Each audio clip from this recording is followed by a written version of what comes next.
안녕하세요. 오늘 읽어드릴 책은 프리드리히 막스 뮬러의 독일인의 사랑이라는 책입니다. 같이 누워서 읽어봐요.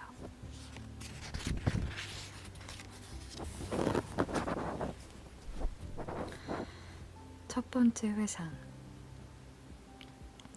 어린 시절에는 비밀과 신비가 깃들어 있다.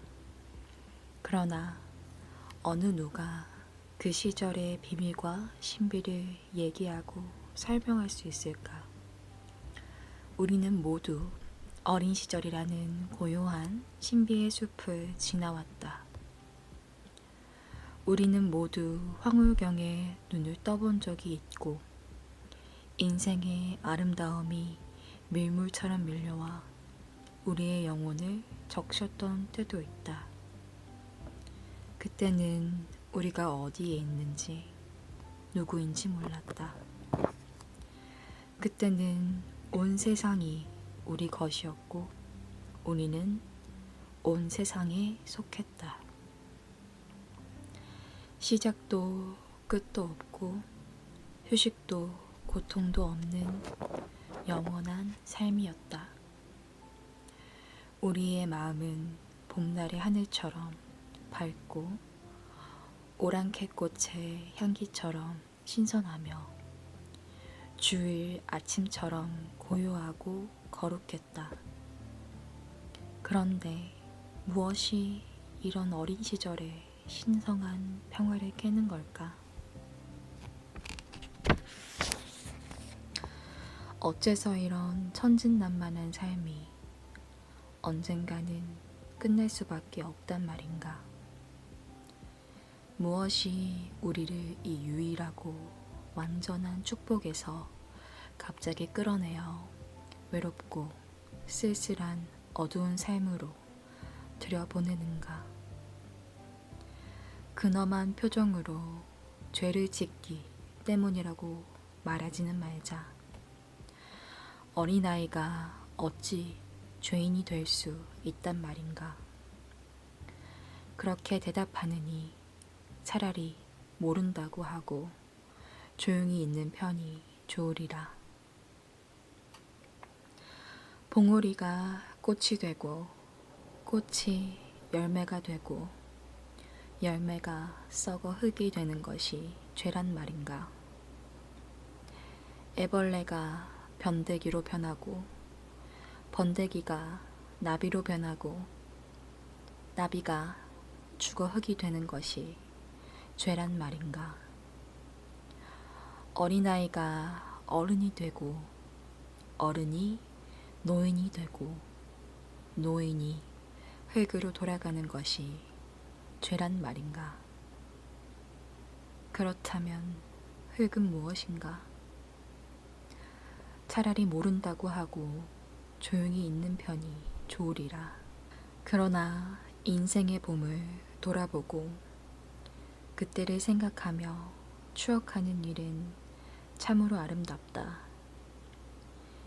인생에서는 무더운 여름에도 우울한 가을에도 추운 겨울에도 이따금 봄날이 찾아오고 그러면 우리의 가슴은 내게도 봄날이 찾아왔군 하고 감탄한다. 오늘이 바로 그런 날이다. 나는 향기로운 숲속 보드라운 이끼 위에 무거운 팔다리를 쭉 뻗고 누워 초록 잎사귀 사이로 끝없이 펼쳐진 파란 하늘을 바라보며 생각한다. 나의 어린 시절은 어땠지? 다 잊은 듯하다. 기억의 책은 집에 있는 낡은 성경과 같다. 처음 몇 장은 완전히 색이 바래고 해져 너덜거리며 그다지 깨끗하지도 않다. 몇 장을 넘겨 아담과 이브가 에덴 동산에서 쫓겨나는 부분에서야 점차 깨끗해져서 읽을만해진다. 발행 장소와 발행일이 적힌 속지라도 찾을 수 있으면 좋으련만. 기억의 책에는 그런 속지가 없고 대신 깨끗한 문서 한 장이 발견된다. 세례 증서. 거기에는 우리가 언제 태어났고 부모와 대부모가 누구인지 적혀 있어 적어도 우리의 존재가 발행 장소와 발행일이 없는 해적판이 아님을 말해준다. 그러나 시작이라는 것이 차라리 없었더라면 좋았을 텐데 시작을 떠올리려고 하면 금세 모든 생각과 기억이 멈춰버리니 말이다. 우리가 어린 시절로 그리고 어린 시절에서 다시 끝없는 그 이전으로 달려가면 시작이라는 심술궂은 놈은 자꾸 달아나서 우리의 기억이 끈질기게 뒤를 쫓아가도 결코 잡지 못한다. 그것은 마치 어린아이가 하늘과 땅이 맞닿은 곳에 가기 위해 달려가면 하늘은 자꾸 달아나서 언제까지나 저 위에 있고 어린아이는 결국 지쳐 그곳에 다다르지 못하는 것과 같은 이치다. 설령 우리가 그곳에 존재의 시작에 다다른다 하더라도 과연 무엇을 기억해낼 수 있을까? 흠뻑 젖은 강아지가 물을 털어내듯 우리의 기억을 모두 털어내더라도 기묘한 장면 몇 개뿐이리라. 그렇다 하더라도 기억을 더듬어 나의 시작을 떠올리면 처음으로 별을 보았을 때가 기억난다. 아마도 별들은 그 전에도 이미 나를 여러 번 내려다 보았을 것이다. 어느 날 밤 나는 어머니의 품에 안겼는데도 추위 때문인지 어떤 공포 때문인지 소름이 돋고 온몸이 얼어붙는 듯 했다. 말하자면 나는 평소보다 각별히 내 작은 자아에 주의를 기울이고 있었다. 그때 어머니가 반짝거리는 별을 보여주었고 나는 별에 감탄하며 분명 어머니가 별을 그토록 아름답게 했을 거라 생각했다. 그러자 어머니의 품이 다시 따뜻해졌고 나는 이내 잠이 들었다. 다음으로 기억나는 것은 언젠가 내가 풀밭에 누워있을 때인데 주변의 모든 것이 흔들거리며 고갯짓을 했고 벌들이 붕붕 소리를 내며 날아다녔고 바람 소리도 들렸다. 그때 작은 몸체의 날개와 가느다란 다리가 여럿 달린 곤충이 때로 날아들어 내 이마와 눈 위에 앉더니 꾸벅 인사를 하는 것이었다. 그러자 눈이 아파왔고 나는 어머니를 불렀다. 이를 어째 못된 모기가 눈을 물었네 하고 어머니가 말했다. 나는 눈을 뜰 수 없었고 파란 하늘도 더는 볼 수가 없었다. 그때 어머니의 손에 오랑캐꽃 한 다발이 들려 있었는데 짙은 보라색 꽃에 싱그러운 향기가 머릿속까지 스며드는 것 같았다. 그래서 봄을 알리는 오랑캐꽃을 보면 지금도 그때가 생각나 살며시 눈을 감고 짙은 보라색 하늘을 마음에 그려보게 된다. 그 다음으로 기억나는 것은 별이나 오랑캐꽃보다 훨씬 아름다운 새로운 세계가 내게 열린 일이다. 부활절이었는데 어머니는 아침 일찍 나를 깨웠다. 창문 밖으로 오래된 교회가 보였다. 아름다운 교회는 아니었지만 높다란 지붕과 뾰족한 탑이 있었고 탑 꼭대기에는 황금색 십자가가 달렸으며 다른 집들에 비해 훨씬 오래된 회색 건물이었다. 언젠가 나는 그곳에 누가 사는지 궁금해서 쇠창살 틈으로 들여다본 적이 있었다. 안은 텅 비어 춥고 쓸쓸했으며 아쉽게도 아무도 살고 있지 않았다. 그 후로 교회 앞을 지날 때면 나는 섬뜩한 기분이 들었다. 부활절 새벽에는 비가 내렸지만 이내 그쳐 해가 하늘 높이 솟아올랐고 낡은 교회는 회색 슬레이트 지붕과 높은 창 그리고 황금색 십자가가 달린 첨탑과 더불어 찬란히 빛났다. 벼랑간 높은 창에서 반사된 밝은 빛이 사방으로 쏟아졌다. 그 빛이 너무나 눈부셔 나는 눈을 감았고 빛은 감은 두 눈을 뚫고 들어와 내 영혼에 모든 것을 빛나게 하고 향을 바라게 했으며 마음을 울려 노래하게 했다. 내 안에서 새로운 인생이 시작되는 듯 했다. 마치 다른 사람이 된 기분이었다. 교회에서 들리는 저 소리는 무슨 소리냐고 어머니에게 물었더니 부활절 찬송이라고 했다. 그날 내 영혼을 속속들이 파고든 경쾌하고도 성스러웠던 그 노래가 어떤 찬송이었는지는 끝내 알아내지 못했다. 어쩌면 그 노래는 루터의 단단한 가슴속까지 스며들었던 옛 찬송가였으리라. 그날 이후로 두 번 다시 그 노래를 듣지 못했다. 그러나 지금도 베토벤의 아다지오나 마르첼로의 찬미가나 핸델의 합창곡을 들을 때면 혹은 스코틀랜드 고산지대나 티롤 같은 곳에 소박한 민요를 접할 때면 낡은 교회의 높은 창문이 다시 빛나고 오르간 소리가 내 영혼에 속속들이 스며들어 별이 빛나는 밤하늘이나 오랑캐꽃 향기보다 더 아름다운 새로운 세계를 여는 듯하다.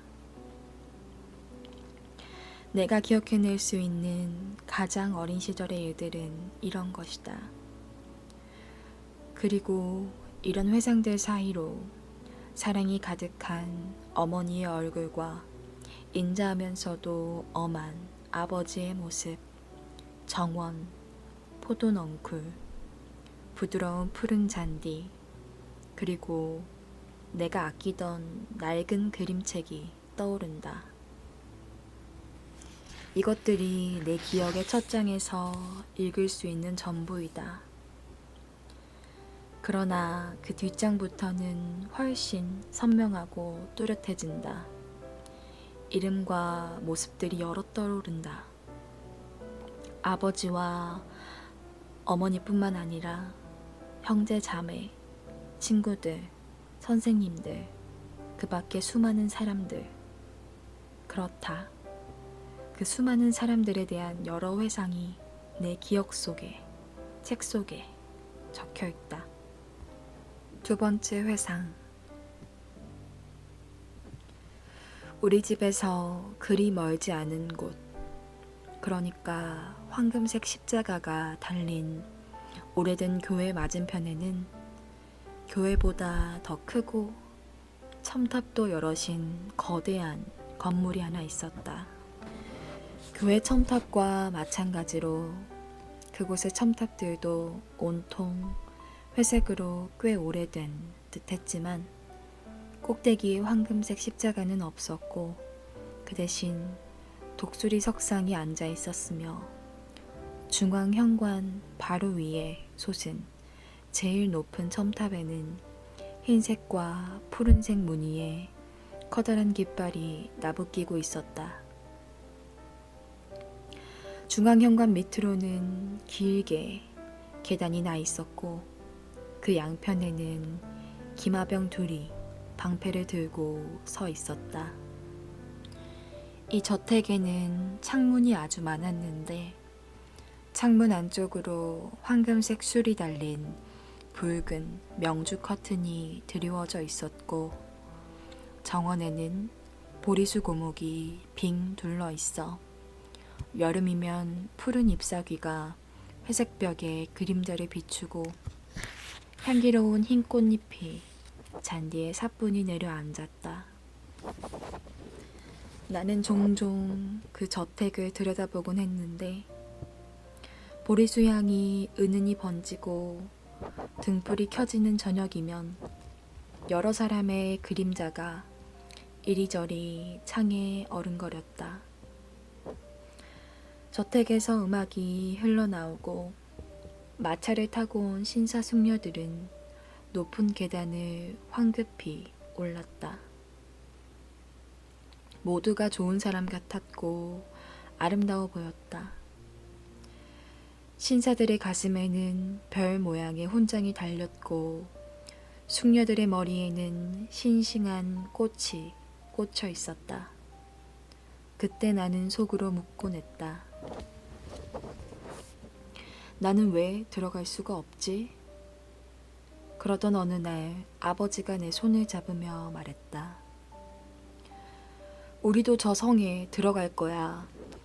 후작 부인을 만나면 그분의 손에 키스를 해드리고 묻는 말씀에 공손하게 대답해야 해.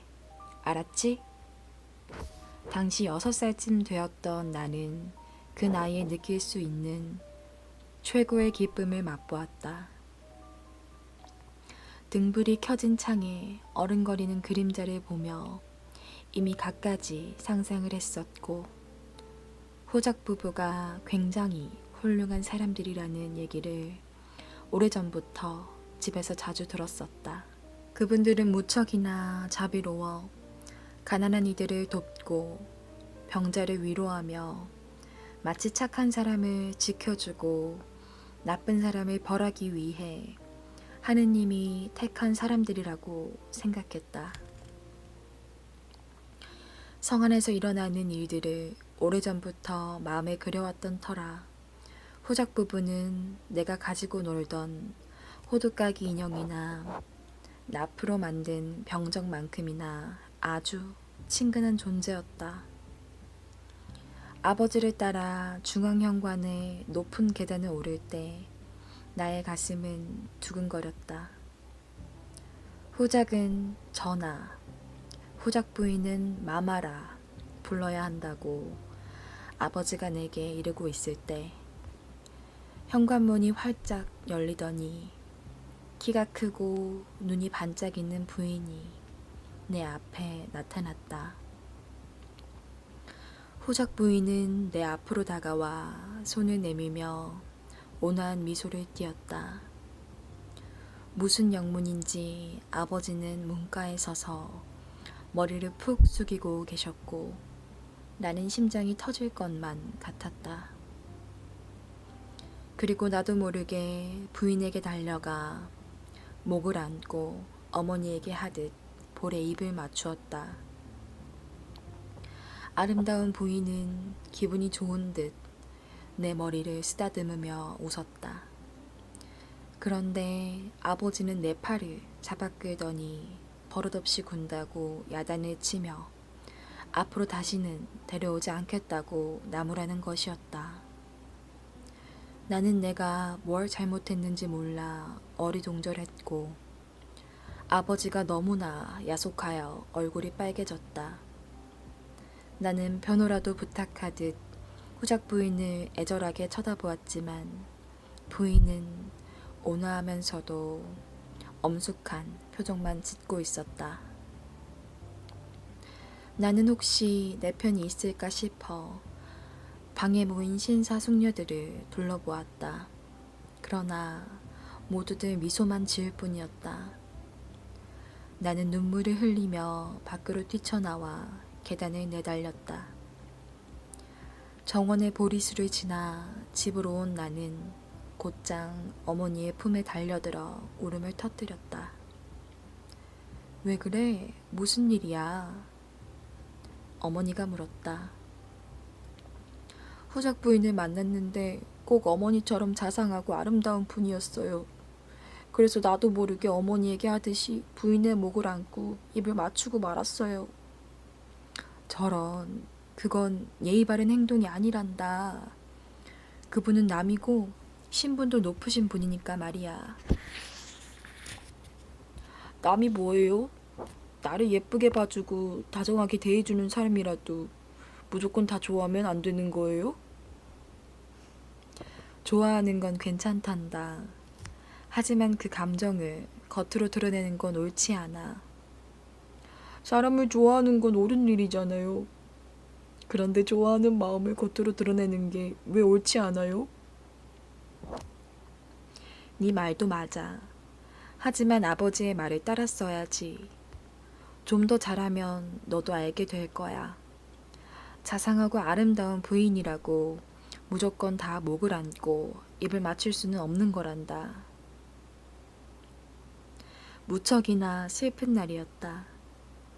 아버지는 집으로 돌아와서도 버릇없이 굴었다고 나에게 야단을 치셨다. 어머니가 나를 침대에 눕히고 기도까지 해주셨지만 도무지 잠이 오지 않고 계속 같은 생각만 맴돌았다. 좋아하는 마음을 드러내면 안 되는 그 남이라는 것은 무엇일까? 가엾은 마음이여. 너는 봄철에 벌써 꽃잎을 뜯기고 날개에 깃을 뽑히는구나. 인생의 새벽빛이 영혼의 꽃받침을 열면 마음속은 온통 사랑의 향기로 가득하다. 우리는 일어서기, 걷기, 말하기, 읽기를 배우지만 사랑은 배울 필요가 없다. 사랑은 생명처럼 태어날 때부터 우리 안에 있다. 그래서 사랑을 존재의 가장 깊은 바탕이라 하지 않던가. 우주의 천체들이 서로를 끌어당기고 기울며 영원한 인력의 법칙에 따라 결합하는 것처럼 인간의 마음도 서로 끌어당기고 좋아하며 영원한 사랑의 법칙에 따라 결합한다. 햇빛 없이 꽃은 필 수 없고 사랑 없이 사람은 살아갈 수 없다. 낯선 세상에 차가운 비바람이 어린아이의 마음에 불어닥쳤을 때 신이 주신 것과도 같은 따뜻한 사랑의 빛이 부모의 눈에서 나오지 않는다면 그 어린 가슴은 어떻게 두려움을 감당해내겠는가. 이때 어린아이의 가슴에는 가장 순수하고 깊은 사랑이 깨어난다. 그것은 온 세상을 품는 사랑이다. 다른 사람과 눈이 마주쳤을 때 빛이 나고 다른 사람의 목소리를 들었을 때 환호하는 사랑이다. 그것은 측량할 수 없는 사랑이다. 그 어떤 도구를 사용해도 깊이를 알 수 없는 깊은 우물이며 영원히 마르지 않는 샘이다. 이것을 아는 사람이라면 사랑에는 척도나 크고 작음이 없음을 알고 오직 온 마음과 영혼을 쏟아 모든 정성과 힘을 기울여 사랑해야 한다는 것을 안다. 아, 그러나 인생의 절반도 살기 전에 그 사랑은 얼마나 작아지는가. 어린아이는 남이 존재한다는 것을 깨닫는 순간부터 이미 어린아이가 아니다.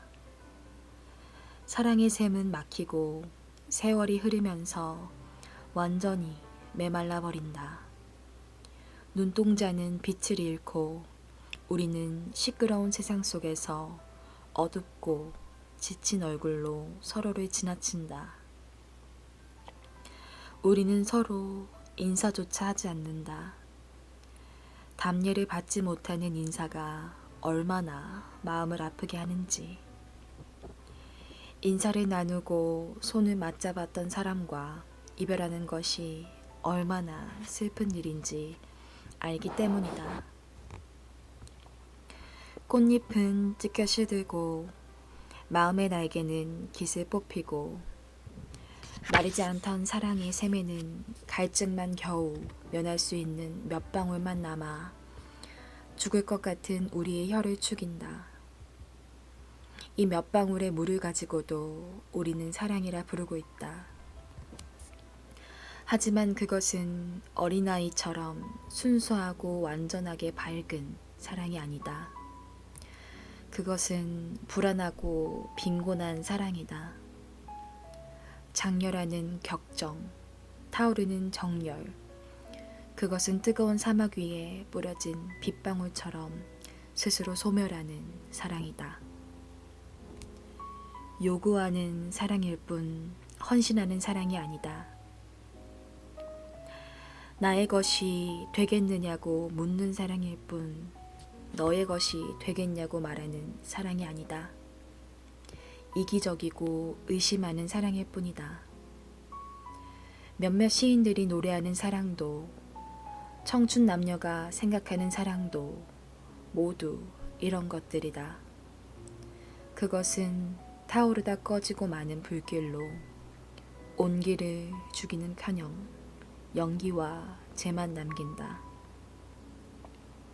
우리는 모두 한 번쯤 폭죽의 불꽃을 영원한 사랑의 태양이라고 믿은 적이 있다. 그러나 그 불꽃이 환할수록 뒤따라오는 어둠은 더욱 짙은 법이다. 그리하여 사방이 캄캄해졌을 때, 마음이 쓸쓸해졌을 때, 그리고 사람들이 우리 옆을 그냥 지나쳐갈 때 가끔씩 우리 가슴 속에서 잊고 있었던 감정이 용솟음 친다. 우리는 그것이 무엇인지 모른다. 그것은 사랑도 아니고 우정도 아니기 때문이다. 냉정하고 무심하게 우리를 지나치는 사람들에게 가서 혹시 저 모르세요? 라고 묻고 싶어진다. 이럴 때는 사람과 사람 사이가 형제나 부모 자식 혹은 친구 사이보다 더 가깝게 느껴진다. 그리고 이방인이 우리의 가장 가까운 이웃이라는 옛날 격언이 가슴을 울린다. 그런데도 우리는 왜 다른 사람의 곁을 그냥 지나쳐버리는 걸까? 모른다. 그저 모른다고 할 수밖에 없다. 열차 두 대가 서로 엇갈려 지나칠 때 당신에게 인사를 건네려 하는 얼굴을 반대편 열차에서 보았다면 먼저 손을 내밀어 그의 손을 잡으려 해보라. 그러면 사람들이 왜 아무 말 없이 지나치는지 알게 될 것이다. 어느 늙은 현자는 이렇게 말했다. 나는 남파된 작은 배의 파편들이 바다 위에 떠 있는 것을 본 적이 있다. 몇몇 파편들은 서로 만나 한동안 붙어 있었다. 그러다 폭풍이 몰아치자 하나는 서쪽으로, 하나는 동쪽으로 떠밀려 갔고 다시는 만나지 못했다. 인간의 운명도 이와 같다. 다만 거대한 난파를 본 사람이 없을 뿐이다. 세 번째 회상. 어린 시절에는 먹구름이 끼었다가도 금방 개는 법이다. 미지근한 눈물비만 잠깐 뿌린 뒤 이내 사라지고 마는 것이다. 나는 오래지 않아 다시 그 성에 들어가게 되었고 후작 부인은 내게 손을 내밀어 키스를 허락했다. 후작 부인은 어린 공자와 공녀를 데려와 나와 같이 놀게 했다. 우리는 오랫동안 사귄 친구처럼 친하게 지냈다.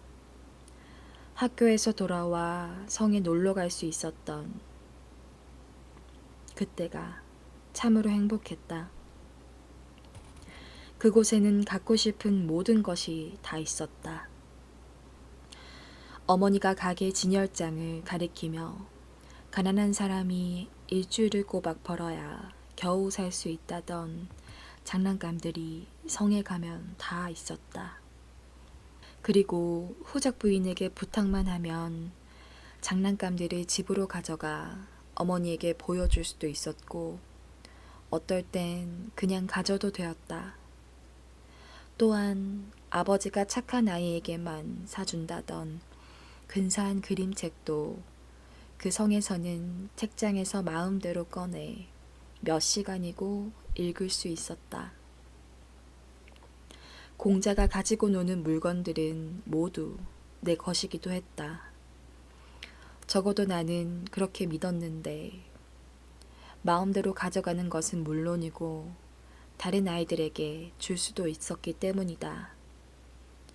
한마디로 말해 나는 글자 그대로 어린 공산주의자였다.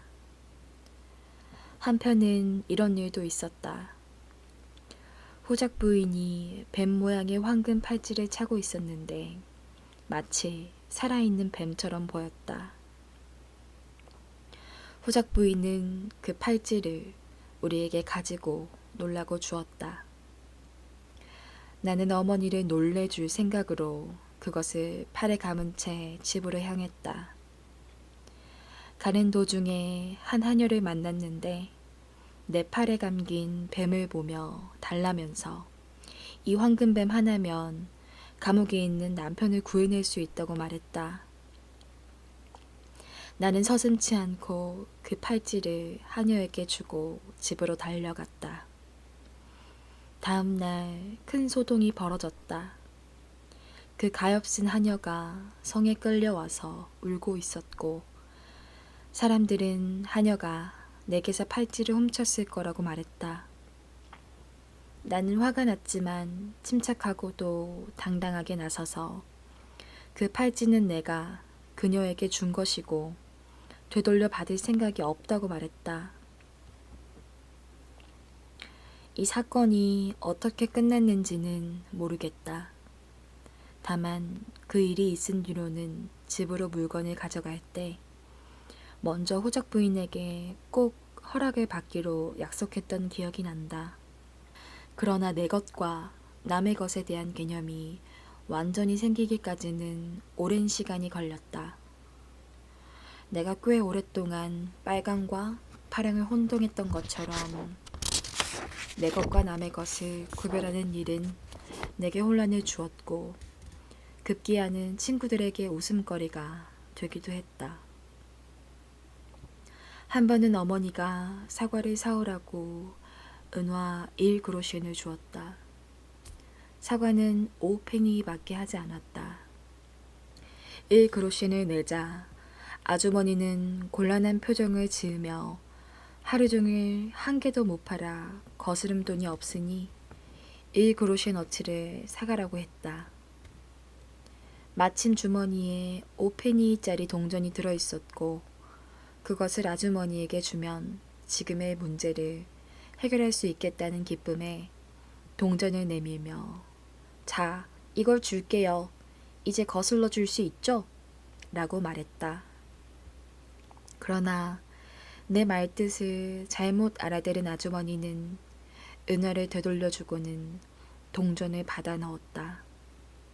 거의 매일같이 성에서 공자들과 놀기도 하고 프랑스어도 배웠던 그 시절의 또 다른 기억이 떠오른다. 후작에게는 백작지위를 가진 마리아라는 어린 딸이 있었다. 마리아의 어머니는 그녀를 낳자마자 세상을 떠났고 후작은 나중에 재혼을 했다. 마리아를 언제 처음 봤는지는 기억나지 않는다. 그녀는 기억의 어둠 속에서 차츰차츰 걸어 나오고 있다. 처음에는 희미하게 어른거리다 점차 선명해지고 점점 내게 다가오더니 마침내 폭풍 후 몰아치는 밤에 먹구름 베일을 호련히 벗은 달님처럼 내 영혼 앞에 섰다. 그녀는 늘 병마에 시달렸고 말수도 적었으며 언제나 침대에 누워 있었다. 우리가 노는 방에 올 때도 침대에 누운 채였다. 하인 2명이 침대를 옮겨왔다가 피곤해하면 다시 옮겨가곤 했다. 그녀는 새하얀 옷을 입고 있었고 2 손은 반듯하게 깍지를 끼고 있었다. 얼굴은 창백했지만 온화하고 아름다웠으며 눈에는 가늠하기 힘든 깊은 신비가 서려 있어 나는 그녀를 바라보며 저 소녀도 역시 남일까 하고 속으로 생각했다. 그럴 때면 그녀는 이따금 내 머리 위에 손을 올려놓았고 그러면 뭔가가 온몸에 흐르는 기분이 들어 나는 말도 못하고 꼼짝 않고 서서 그녀의 신비하고도 깊은 눈만 들여다보았다. 우리와 많은 얘기를 나누지는 않았지만 그녀의 눈은 우리 행동 하나하나를 쫓고 있었다. 우리가 시끄럽게 떠들며 이리저리 뛰어다녀도 그녀는 불평이나 짜증을 내지 않았고 그저 하얀 이마에 손을 올리고 잠든 듯 눈을 감고 있었다. 어떨 때는 몸이 퍽 좋아졌다면서 허리를 곧게 세우고 앉아있기도 했다. 그럴 때면 그녀는 새벽빛처럼 환한 얼굴로 우리들에게 재미있는 이야기를 들려주곤 했다. 그 당시 그녀가 몇 살이었는지는 모른다. 아무것도 못하고 그냥 누워만 있었기 때문에 어린애처럼 보였지만 근엄하고 조용한 태도로 미뤄보면 이미 어린애는 아닌 듯 했다. 사람들은 그녀에 대해 말할 때면 목소리가 저절로 조용해지고 부드러워졌다. 모두들 그녀를 천사라고 불렀다. 착하다느니 귀엽다느니 그녀에 대한 얘기는 온통 칭찬뿐이었다. 맥없이 그저 누워만 있는 그녀를 보며 평생 제대로 걸어보지도 못하고 아무 일도 못하고 기쁨도 없이 그냥 침대에 누워 이리저리 옮겨지다가 결국에는 관에 누워 무덤까지 옮겨지겠구나 하는 생각을 했다. 그럴 때면 저런 사람이 무엇 때문에 이 세상에 태어났을까 하고 속으로 묻곤 했다. 포근한 천사의 품에 그냥 안겨 있었더라면 좋았을 텐데 그러면 여러 성화에서 본 것처럼 천사들의 날개를 타고 하늘을 마음껏 날아다녔을 텐데 하는 생각도 들었다. 그럴 때면 그녀 혼자 아프게 두지 말고 우리가 함께 아파해야 할 것 같았고 그러기 위해 그녀의 고통을 일부라도 나눠 가져야 할 것 같았다. 하지만 이런 나의 감정을 그녀에게 모두 표현할 수는 없었다. 그게 어떤 감정인지 나조차도 확실히 알지 못했기 때문이다. 나는 단지 뭔가를 느끼고 있을 뿐이었다. 그녀에게 달려가 목에 매달리고 싶은 그런 감정은 아니었다. 그런 행동은 기운 없는 그녀를 더 힘들게 할 터이므로 어느 누구도 그렇게 해서는 안 되었다. 하지만 그녀가 고통에서 벗어나기를 진심으로 기도할 수는 있을 것 같았다. 어느 따뜻한 봄날 우리가 노는 방으로 그녀가 옮겨져 왔다. 얼굴은 아주 창백했지만 눈만큼은 여느 때보다 더 깊고 빛났다. 그녀는 허리를 꼿꼿이 세우고 앉아 우리를 불렀다. 오늘은 내 생일이야. 그리고 오늘 아침에 견진 청소도 받았단다. 그래서 이젠 하느님이 부르시면 언제든 기꺼이 갈 수 있게 되었어. 그녀는 자기 아버지에게 잠깐 미소를 지어 보이고 말을 이었다. 물론 너희들과 더 오래오래 함께 지내고 싶지만 말이야. 하지만 언젠가는 너희들과 헤어지게 되겠지. 그렇더라도 나를 까맣게 잊지는 말아줘. 그래서 너희들 모두에게 반지 하나씩을 선물로 주려고 해. 우선은 둘째 손가락에 끼고 있다가 크면 점차 옆으로 옮겨. 나중에는 새끼손가락에 껴줘. 평생 그렇게 끼고 있어야 해. 그래줄 수 있지? 그렇게 말한 뒤 5손가락에 끼고 있던 반지를 하나씩 뺐다. 반지를 빼는 그녀의 얼굴은 몹시 슬퍼 보였지만 한편으로는 매우 상냥해 보였기 때문에 나는 눈물을 참기 위해 눈을 껌뻑거렸다. 그녀는 첫 번째 반지를 제일 큰 동생에게 주며 입을 맞추었고 두 번째와 세 번째 반지는 두 여동생에게, 네 번째는 막내에게 주며 일일이 키스해 주었다. 나는 꼼짝 않고 곁에 서서 그녀의 흰 손만 뚫어지게 보고 있었다. 그녀의 손가락에는 반지가 아직 하나 더 남아 있었다. 그러나 그녀는 피곤한 듯 몸을 뒤로 기댔다. 그때 내 눈과 그녀의 눈이 마주쳤다. 어린아이의 눈은 입보다 훨씬 솔직하기 마련이다. 그녀는 내 마음을 다 알아차렸을 것이다. 남은 반지를 받고 싶은 마음은 없었다. 다만 나를 남으로 여겨 동생들보다 덜 사랑한다는 생각이 들었고 까닭 모를 서운함에 가슴이 먹먹했다. 혈관이 터지고 신경이 끊어져 나가는 듯 했다. 이 아픔을 감추기 위해 그녀의 시선을 피했지만 어디에 눈을 두어야 할지 몰랐다. 그녀는 몸을 일으켜 손을 내 이마에 올리더니 나의 눈을 가만히 들여다보았다. 너무나 깊이 들여다보았기 때문에 나는 내 마음이 송두리째 발각되는 기분이었다. 그녀는 천천히 마지막 반지를 뺐다. 이 반지는 너희들과 헤어질 때 내가 가지고 가려던 거야. 하지만 네가 가지고 있으면서 세상에 없는 나를 생각해주는 편이 더 좋겠어. 반지에 새겨진 글을 봐. 주님의 뜻대로. 너의 마음에는 격함과 유순함이 들어있어. 살면서 격한 마음은 누그러뜨리되 유순한 마음을 완강하게 하진 마. 마리아는 이렇게 얘기하고는 동생들에게 했던 것처럼 내게도 반지를 주면서 키스해 주었다. 그때 내 심정이 어땠는지 정확히 기억나지 않는다. 나는 이미 어린아이가 아닌 소년이었고 그렇기 때문에 병든 천사의 온화한 아름다움에 매료되지 않을 수 없었다. 나는 소년이 할 수 있는 최대한의 사랑을 그녀에게 바쳤다.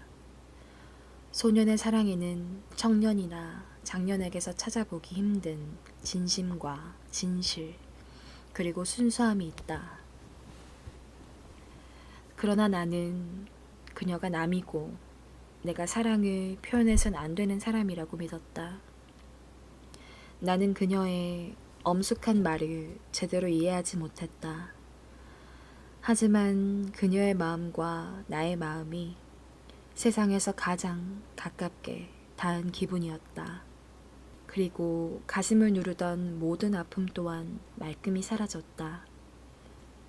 나는 외롭지 않았고 남이나 이방인이 아니라 그녀의 곁에, 그녀와 함께, 그녀 안에 있음을 느꼈다. 그녀가 내게 반지를 주는 것은 그녀 입장에서 희생이었을 것이다. 사실은 반지를 무덤까지 가져가고 싶을 거란 생각이 들었다. 그러자 내 가슴 속에서 어떤 감정이 솟아올라 다른 모든 감정을 압도해버렸다. 이 반지는 날 주지 말고 그냥 그대로 가지고 있어.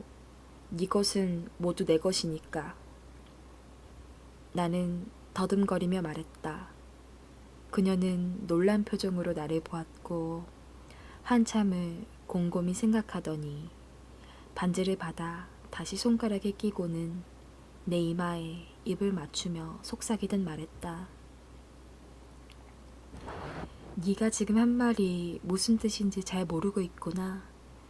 네 자신을 이해하는 법을 배우렴. 그러면 너도 행복해지고 많은 사람들을 행복하게 할 수 있을 거야.